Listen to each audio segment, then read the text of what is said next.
Aloha and good afternoon. Thanks for joining us here on This Is Now. Dylan and Mark in the H&N Digital Center. Today we begin with big news from the state Supreme Court handing down a ruling regarding disgraced ex-police Chief Louis Kealoha. That's right. The High Court says taxpayers should not be responsible for Kealoha's legal fees.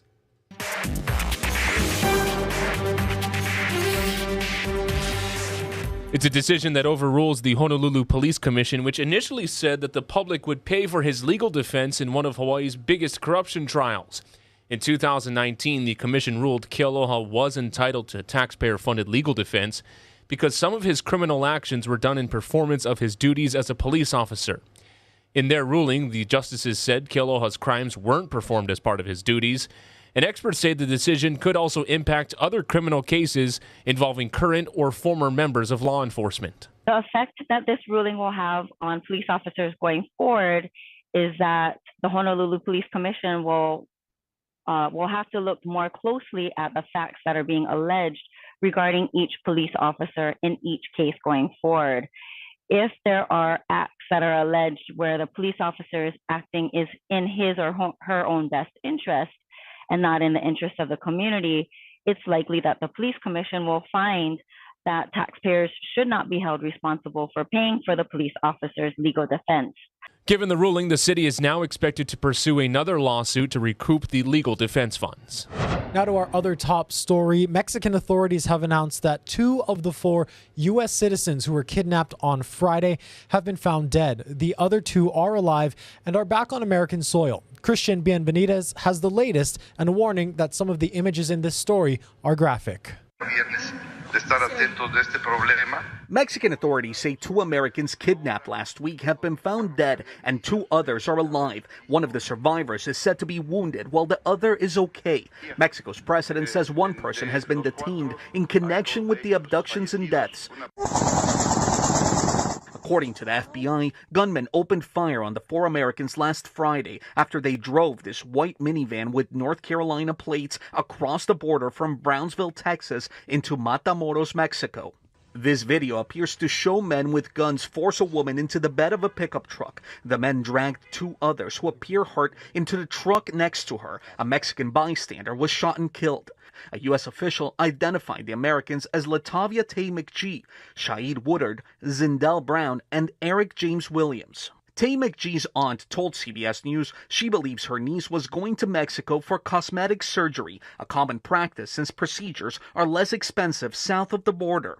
The Biden administration says it is closely following the situation and coordinating with Mexican authorities. Christian Benavides, CBS News, Miami. The FBI has arrested a Belgian family in Waikiki. They're accused of scamming Hawaii residents out of more than $300,000. The 4 suspects, who range in age from 19 to 47, pleaded not guilty to wire fraud counts. The feds say they lied about being from a mainland firm that they persuaded multiple people to invest in, promising high returns. Their detention hearings are set for May. DLNR has cited David Jimenez of Maui for allegedly harassing whales and dolphins off of the Big Island. The agency says this video shows the 65-year-old known as Dolphin Dave on Facebook within just feet of a humpback and later swimming after a pod of spinner dolphins. DLNR says Jimenez told officers he won't stop because, quote, it's magical and others do much worse. He's due in court on May 11th. And police on the Big Island have arrested and charged 4 men in connection with a cockfight in Kealakekua. Authorities estimated more than 800 people were watching the illegal event on Saturday. Officers recovered live and dead chickens, 3 unregistered loaded pistols, a loaded rifle and ammunition, as well as cocaine and marijuana. 4 suspects are charged with various weapons and drug offenses. They've all posted bail and have a court date next month. In news out of the Garden Isle, Kauai's beloved Ishihara Market is closing for good. Their final day in business is March 12th. Now, established in 1934, the Westside grocery store has been serving Waimea Town for nearly 90 years. The Ishihara family sold the business in 2018 to Kalama Beach Corporation, a retail corporation owned by the Sullivan family. The market is a favorite on Kauai's west side, known especially for their bentos, plate lunches, fish and meat counters. Workers say a number of issues are a factor in this closure. We've reached out to the parent company for more details. Should rule-breaking adventure seekers who end up needing rescues pay for the public resources? For years, first responders insisted their services should be free, but that sentiment is changing. Jolani Martinez reports. Some firefighters say maybe it's time to start charging people who don't follow the rules and end up in trouble. Tonight, we have new numbers on how much taxpayers have been coughing up to save them. Something's got to change. If people aren't going to learn, then we got to try and do something else. The head of the firefighters union says it's time to buck tradition and consider charging people for air rescues like this one this afternoon at the Haiku Stairs, which is off limits, which means a hiker was trespassing. The Honolulu Fire Department says it costs about $2,500 an hour to fly its chopper, and the typical airlift takes 2 hours. Those rescues add up. HFD says it's conducted 40 rescues at Coco Head over the past 2 years. That's $100,000. But despite the union's openness to start charging people, the fire department opposes a bill to allow agencies to seek reimbursement, and so does the Honolulu Police Department. For me, I would have to calculate overtime costs, helicopter costs, gas, fuel, maintenance. It's just a bunch of things that right now we are not only unable to calculate, but we would also be unable to accept payment for. Oahu's volunteer search and rescue organization is also against the bill, saying it could backfire. It can cause them maybe not to call for help when they really need it initially, which can lead to much worse outcomes as things deteriorate. And that's bad for them and also can be hazardous for the rescuers who are now. But my response to that is that goes against everything that is common sense. If you are in dire need, if you're having a heart attack, or if you have a broken leg and you just cannot get back on the trail, I don't think anyone is going to second guess, well, do I need to make that call? Senator Glenn Wakai says Hawaii should join 6 other states to try to recoup search and rescue costs, especially for people who ignore warning signs, leave a trail to get to a prohibited area, or go on an illegal hike. The firefighters union says it's time to stop giving those people a free pass. That our firefighters will find a way, no matter how dangerous it is, to try and help. And like I said, that is the fear. But at the same time, somehow we have to modify this behavior of people disregarding the law. The states that have passed a similar law include Idaho, Maine, New Hampshire, Oregon, South Dakota, and Vermont. Jolani Martinez, Hawaii News Now. On Maui, military leaders confirmed that the cleanup of diesel fuel at the summit of Haleakala is now underway. Officials tell us that excavation of contaminated soil started last Thursday, and in all, crews will dig up about 200 cubic yards of soil. Samples will be tested to see if crews dug deep enough to capture all of the diesel fuel. Then all the soil, which is considered sacred by many Native Hawaiians, will be cleaned and returned to the ground. The military publication Stars and Stripes first reported the news. About 700 gallons of diesel spilled at the Maui Space Force Surveillance Complex on January 29th. A new report from the State Department of Education is highlighting the difficulties of filling Hawaii's teacher shortage. In the 2021 to 2022 school year, 920 teachers resigned, while another 310 retired. That comes out to 1,230 teachers leaving the public school system altogether. During that same school year, the DOE hired 1,228 teachers. About half of the teachers who resigned said they were leaving Hawaii. In all, the DOE has about 22,000 teachers and 168,000 students across 258 public schools. Native Hawaiians fed up with the Department of Hawaiian Homelands are now taking matters into their own hands. As our Rick Daysog reports, they say they're claiming land that should have been awarded years ago. The better they do, the better we're going to do. Demont Manaole says his mother was on the Department of Hawaiian Homeland's wait list for a homestead property for 30 years before she died in 1995. I'm on the wait list. I don't want to be the second generation to die on the list. Fed up with what they believe is the DHHL's lack of progress in reducing the wait list, which has grown to about 28,000 people, Manaole and his supporters are placing signs like these on vacant DHHL parcels, like this 4-acre lot, reclaiming the parcel for beneficiaries. We're tired of waiting. We're tired of dying on a death list and it's time for Kanaka to stand up and reclaim our lands, Hawaiian homelands. He says his group is peaceful and also includes Hawaiian-owned businesses who complain that they've been bypassed by the DHHL for commercial leases. We're not on the land. People who are actually giving leases to the land are mainland corporations. What we're seeing is just a frustration of our beneficiaries and our waitlisters with the previous administration as to how they were treated. And I need to be clear, the department needs to do better in treating our beneficiaries. The DHHL's interim chair, Ikaika Anderson, says he has no plans to evict or remove the protesters. I'm not going to arrest these beneficiaries or take any arresting, forceful action against them. I'm happy to talk with them. I'm happy to meet with them. For now, the group can keep their signs up at least until the next DHHL chair is confirmed. Rick Daysog, Hawaii News Now. In national news, Federal Reserve Chair Jerome Powell testifying before the Senate Banking Committee today on the state of the economy. For more, we turn to Mike Valerio joining us live from Los Angeles. How's it going, Mike? Hey, Mark, and what this means essentially for your wallet is that new loans and paying off that credit card are likely going to get more expensive.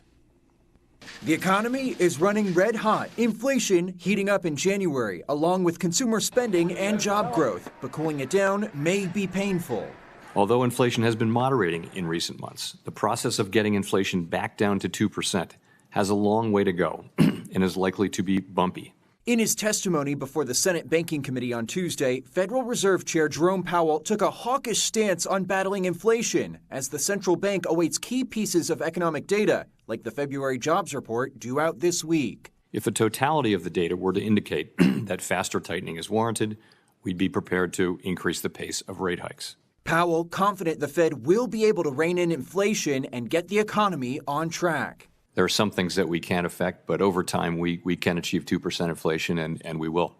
But the bank's aggressive position sparking fears of recession and job loss. Cooling the economy means laying off workers. When you're slowing the economy, you're trying to put people out of work. That's your job, is it not? You are gambling with people's lives. Though Powell remains optimistic, we actually don't think that we need to see a sharp or enormous increase in unemployment. Some economists warn continuing to hike interest rates is still likely to bring about a downturn. My guess is that the process of bringing down inflation will bring on a recession at some stage, as it almost always has in the past. So, Mark, this is a preview of what may be yet to come, what we're looking forward to in the next couple of days, 2 weeks and a day from now, March 22nd. That's going to be the next rate decision out of D.C., followed by a second rate decision for the spring coming up on May 3rd, Mark. Yeah, Mike, and we've seen the headline that interest rates may be going up faster than expected. But looking at all the reports, it seems that there's some key information missing. What are we expecting to learn in the next few days?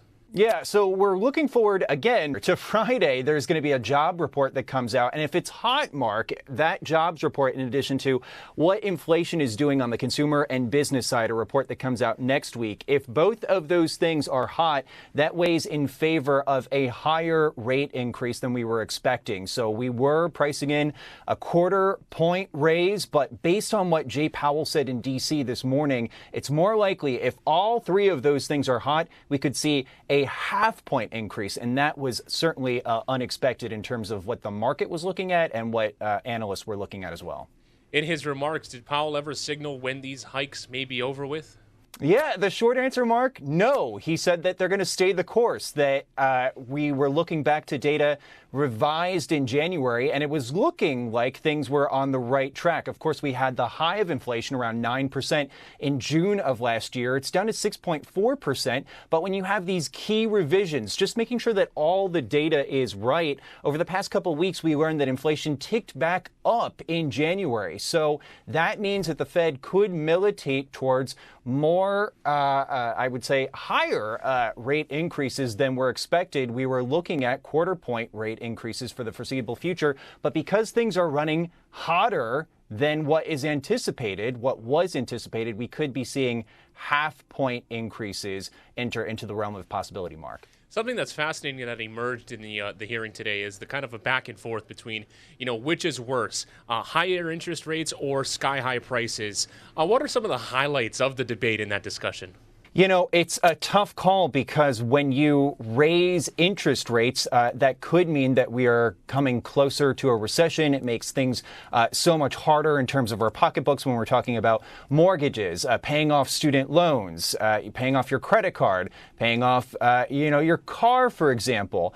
But what Jay Powell was trying to signal to the American public was that these runaway prices, when we're dealing with, the price of eggs or groceries that are crazy, reaching new heights, that is even worse of a reality to sit with for the foreseeable future, for the next year or even longer to come. That the price of raising interest rates, although it's painful, the price of just having these sky-high items, prices at the grocery store for the foreseeable future, that is even worse. So he realized that it is a tough situation, but dealing with, outrageous prices at the grocery store, that is the worst situation to be dealing with.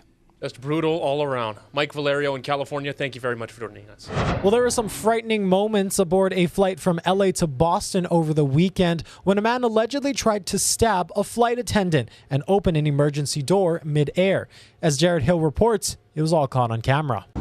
As renamed by God Baltar, since I'm taking over this plane. Tense moments on board a United Airlines flight from Los Angeles to Boston Sunday. A passenger holding something says he's taking over the plane before others on board tackle him to the ground. Not going quietly. He's just laying there with 6 able bodies on top of him. Authorities say Francisco Torres allegedly tried to stab a flight attendant with the handle of a broken spoon after he was asked if he tried to open an exit door midair. Because the way planes are pressurized, it's impossible. It is physically impossible to open up a cabin door in flight. Yesterday, 2 United planes clipped their wings while on the tarmac at Boston Logan. No one was injured. Over the weekend, birds hit a Southwest flight from Havana to Fort Lauderdale, causing an engine to catch fire. That flight diverted back to Cuba. Airline officials insist incidents are rare. The FAA, the airlines, everyone works together to keep the system safe. JetBlue CEO Robin Hayes told CBS Mornings, after every incident, the industry does a review and looks for ways to improve. It's like this kind of constant feedback loop of things happen and then people get trained to address it. The FAA has a safety summit planned for next week. Jared Hill, CBS News, New York. New at noon, after signs of slowing down, Kilauea's summit eruption is now officially on pause. The USGS posted an update this morning saying that lava is no longer flowing on the crater floor of Halema'uma'u. That's where all recent eruptive activity had been confined. Scientists also say there have been no significant changes observed along either of the volcano's rift zones. Kilauea began erupting again on January 5th after a nearly month-long pause in activity. And let's give you a live look right now. What you just saw was some file video from earlier this morning, but this right here is a live look at the Kilauea camera over there on Halema'uma'u. As you just heard, there's not a lot of lava there. In fact, none at all, just some smoke, some fog.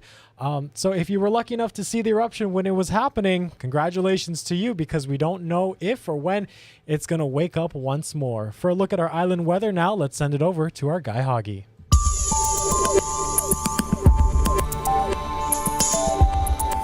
We've got some nice weather on the way, but we got to get through the scraps of showers left over from that departing cold front. So there'll still be some showers this afternoon from that front. And then that new front coming into Kauai by this afternoon, it looks like, going to be moving down the island chain through tonight. Going to be a little damp tomorrow, but this isn't going to be a rain event. Even though it's going to be wet from time to time tomorrow, we're more worried and concerned about the wind coming in behind the front.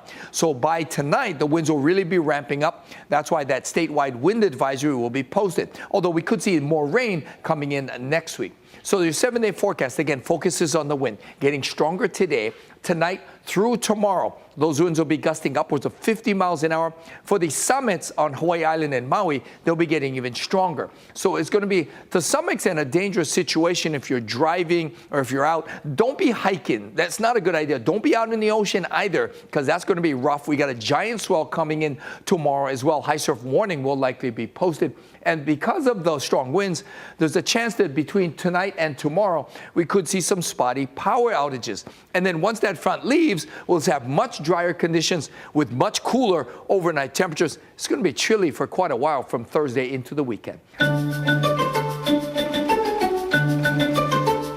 There's no question many swoon over actor Henry Cavill. The Superman star is loved by fans around the world, including a French bulldog. CNN's Ginny Mose explains. Lots of humans must be smitten with actor Henry Cavill, a.k.a. Superman. But bet there's only one French bulldog enamored of him. Still in the infatuation phase. Yes, yeah, it's still new love. It was about 6 months ago that Heather Land was watching The Witcher when Rory was bewitched by Henry Cavill. Now she moves closer to the TV every time she sees him. Not nearly as thirsty as I thought they might be. Seemingly entranced by his voice. If he comes on the screen and she hears his voice, she will wake up out of a deep sleep and pop up and look for him. Struggling to get out from under the covers to try and discover her man. Heather says Rory doesn't even care about people. She never used to watch TV, but when her owner gave her a photo of Henry, she started staring at it, and soon TikTok fans were sending so much Henry merchandise. Don't judge me. It became a shrine. Rory was licking the pillow, loving the cutouts. Heather started adding romantic soundtracks. You're just too good to be true. Can't take my eyes off you. For Halloween, she dressed Rory up as Geralt from The Witcher. And just as the 4-year-old Frenchie is obsessed with the actor, Heather is obsessed with her dog. She has 2 tattoos of Rory on her thigh and her calf. Rory's never had this sort of attachment to anything before. No. I don't think she'd even look at pictures of me like that if I wasn't around, and I'm her favorite person, so I don't... So far, no reaction from Henry. It's just a one-way love story. But there's always hope for an in-person meeting. If lost, please return to Henry Cavill. Ginny Mose, CNN, New York. Archaeologists have uncovered an ancient statue and shrine in Egypt. During an excavation on the eastern bank of the Nile River, they found the artifacts carved in limestone. A sphinx-like statue was uncovered inside the shrine. Scientists believe it could represent the Roman Emperor Claudius, who ruled from the year 41 to 54. Excavations at the site are still ongoing. All right, well, great news for vegan chocolate lovers. Got a couple of new options out on the market right now. Hershey's is rolling out some plant-based options, including vegan Reese's peanut butter cups and a chocolate bar with almonds and salt. Now, both products will be made with oats instead of dairy and are designed to taste like chocolate. Sounds good. Now, the Reese's cups will be available nationally this month. The Hershey bar is coming out in April. Your thoughts, Dylan? Well, I know of someone here in the newsroom that would absolutely love this. Our very own Mary Vorsino, digital manager. She's opening our minds up to the world of veganism and how things actually taste pretty well. I mean, I tried the Impossible Whopper, which was the plant-based. Not too bad. So I would try this, definitely. I'll start with the chocolate, and then maybe I'll work my way up, like, down the line, like, maybe years from now. To the Whopper. Maybe decades. I don't know. Well, that's going to do it for us, folks. Thank you all so much for joining us here on This Is Now. Hope you have a wonderful day. Mark's back, first at 4.